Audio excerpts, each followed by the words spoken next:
I have spent more than 16 years working with SQL, and I have noticed something interesting. Most developers think SQL performance tuning starts with indexes. It doesn't. It starts much earlier with the way you write your query.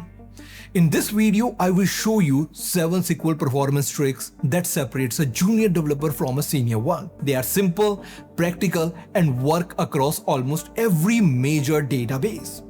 And the last one isn't just another performance tip. It's a mindset shift that changes how you approach SQL tuning altogether.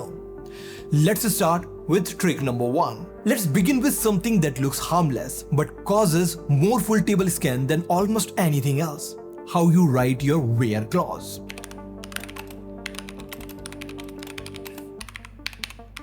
This query will most likely do a full table scan even though the email column is indexed. Why? Because databases use an index only when they can directly search on the indexed column. But the moment you wrap the column inside a function like upper, the original values stored in the index are no longer enough. Now, the database has to apply upper on every row first, and only then can it check whether it matches your condition. Since it cannot use the normal index anymore, it often ends up scanning the entire table. Let's fix it. Remove the function and match the data instead.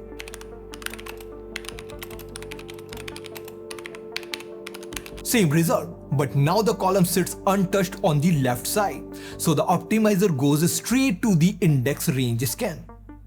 Of course, this doesn't mean you should never use function in the where clause. Sometimes you have to. For example, if the email addresses in your table aren't stored in a consistent case, using upper or lower function might be necessary. In that case, instead of giving up on the index, create one on the same expression.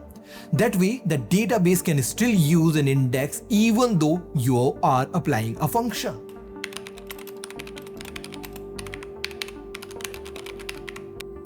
Now the same predicate with upper uses the index directly.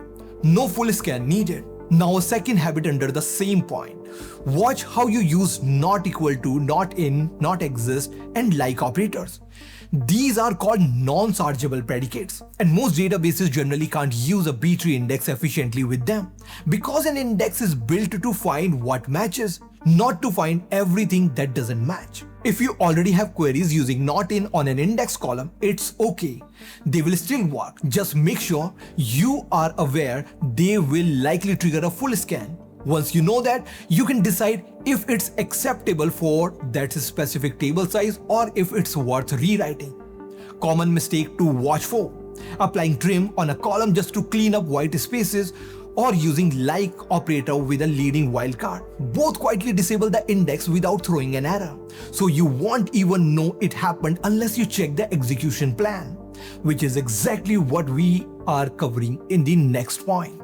Now let's talk about one of the simplest techniques that can make a huge difference to the performance: parameterized queries, also known as bind variables. Here's the problem. Whenever the database sees a SQL statement for the first time, it has to spend some time understanding it before it can execute it. It checks whether the syntax is correct, figures out the best execution plan, and stores that information so it can reuse it later. That work isn't free.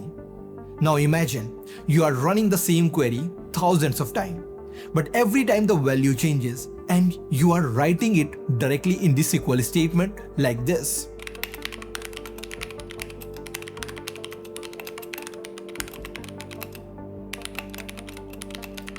To us, these are the same query.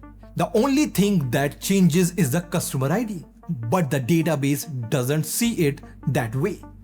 Since the value is written directly into the SQL statement, every version looks like a brand new query. So the database has to go through the same work again and again. Now imagine this happening thousands of times with different customer IDs. That's a lot of unnecessary work. The better approach is to use a bind variable instead. Let's fix that with a bind variable instead of a literal.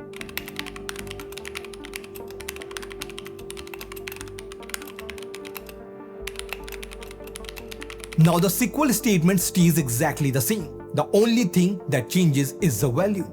Because of that, the database only needs to understand the query once. After that, it can keep reusing the same execution plan every time the query runs. Just one thing to watch out for. If your application is still building SQL by joining strings together, then every query becomes different again and you lose the benefit. Interview tip. If someone asks why bind variables improve performance, don't just say they are faster. The real reason is that they allow the database to reuse the same execution plan instead of parsing the same query over and over again. So far, we have looked at 2 ways to write better SQL. But here's the question. How do you know whether your changes actually made the query faster? The answer is simple. Look at the execution plan. Instead of guessing why a query is slow, the execution plan shows you exactly what the database is doing. Is it scanning the whole table? Is it using an index? Which join method did it choose? In what order are the operations happening? Once you know how to read an execution plan, performance tuning becomes much less about guessing and much more about understanding what's really happening.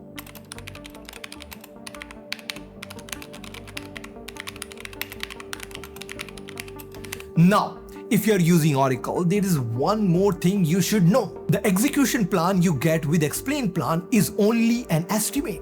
If you want to see what actually happened when the query ran, use dbms_explan.display_cursor. It shows the real execution plan along with the actual numbers of rows processed at each step. Now, what should you look for? Suppose you expected the database to use an index, but the plan shows a full table scan on a large table. That's your clue that something isn't right. Maybe the index is missing. Maybe you are blocking it by wrapping the column in a function like we saw earlier. Or maybe the optimizer has decided that scanning the whole table is actually the cheaper option. The key is to make one change at a time. Add an index, rewrite the predicate, or update the query. Then check the execution plan again.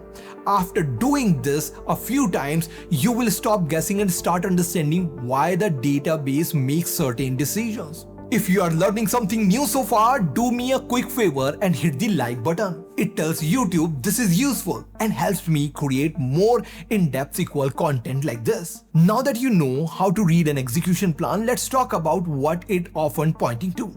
Your indexes. Here is something many developers don't realize. Just because an index exists doesn't mean it's the right index for your query. For most day-to-day applications, a B-tree index is the right choice. If you are working with reporting or data warehouse workload where a column has only a few distinct values, like the status column with values such as active, pending, or cancelled, a bitmap index is often a better fit, right? And if your query filters on an expression like upper function on the email column, then a normal index won't help. That's where a function-based index comes in, just like we saw earlier, right? Now, let's talk about composite indexes. Suppose you create an index on customer ID and order date column. That index works well when your query filters on customer ID or on both customer ID and order date. But if your query only filters on order date, the database usually can't use that index efficiently because customer_ID comes first. That's why the order of columns in a composite index matters. Don't just pick an order that looks good. Build the index based on how your query actually filters the data. And one last thing, more indexes don't automatically mean better performance.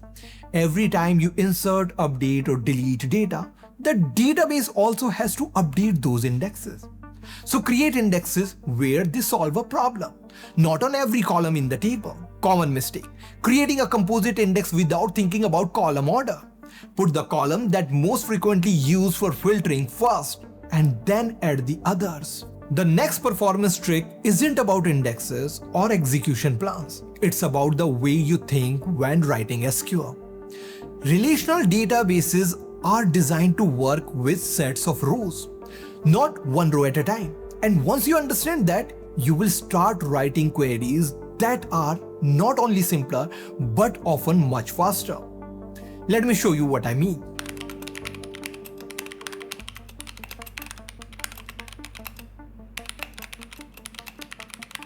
Both queries produce the same result. The difference is how they get there.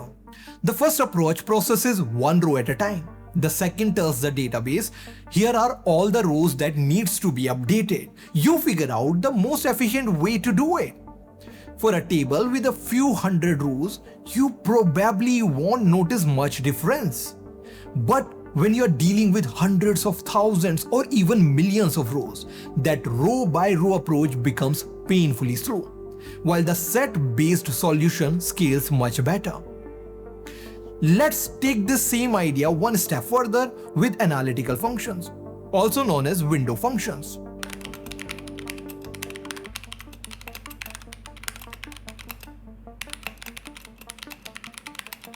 With a window function, the database calculates the running total in a single query. No self-joins, no correlated subqueries. The query is easier to write, easier to read, and in many cases performs much better too. If window functions are new to you or you would like to learn them more in depth, I have written an entire book on the topic called Mastering Window Functions. You will find the link in the description. Common mistake: solving a problem one row at a time simply because that's how you write it in a programming language. Before you reach for a loop, ask yourself, can I solve this with a single SQL statement instead? The next performance trick is about avoiding unnecessary work. Let's start with distinct. A lot of developers add distinct the moment they see duplicate rows. It fixes the output, but it doesn't fix the real problem. Ask yourself this instead: why are there duplicates in the first place? In many cases, they are caused by an incorrect join or a missing condition in the where clause. Fix that, and the duplicate disappear naturally without needing distinct. And remember, distinct isn't free. The database has to do extra work to identify and remove duplicate rows. The same idea applies to union. Many developers use union by default without realizing it also removes duplicate rows.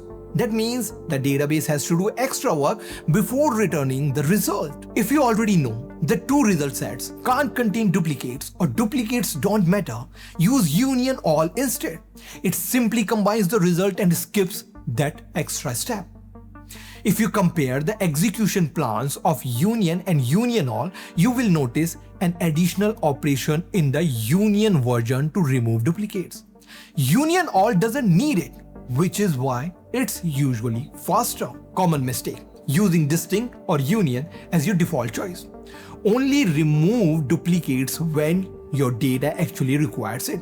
Otherwise, you are asking the database to do work that wasn't necessary in the first place. We have finally reached point 7, and in my opinion, this is the biggest mindset shift in SQL performance.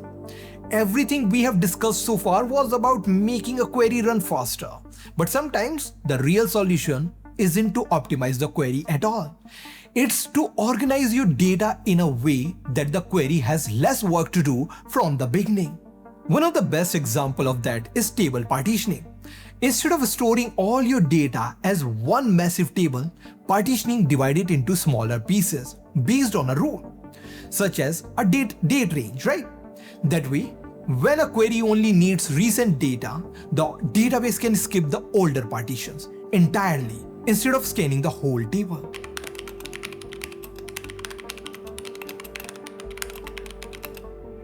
Now suppose your query only needs data from this quarter. Instead of scanning the entire table, database can go straight to the partition that contains those rows and ignore the rest. That's called partition pruning. The less data the database has to read, the faster your query can run. Now here's another feature that surprises a lot of developers: materialized views.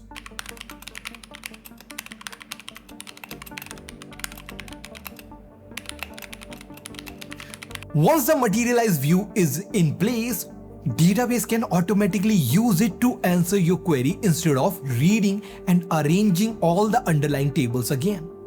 This feature is called query rewrite.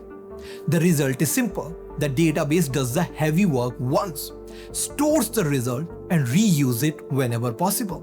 That's why report that normally takes several seconds can often return almost instantly. Just remember, a materialized view isn't something you create and forget.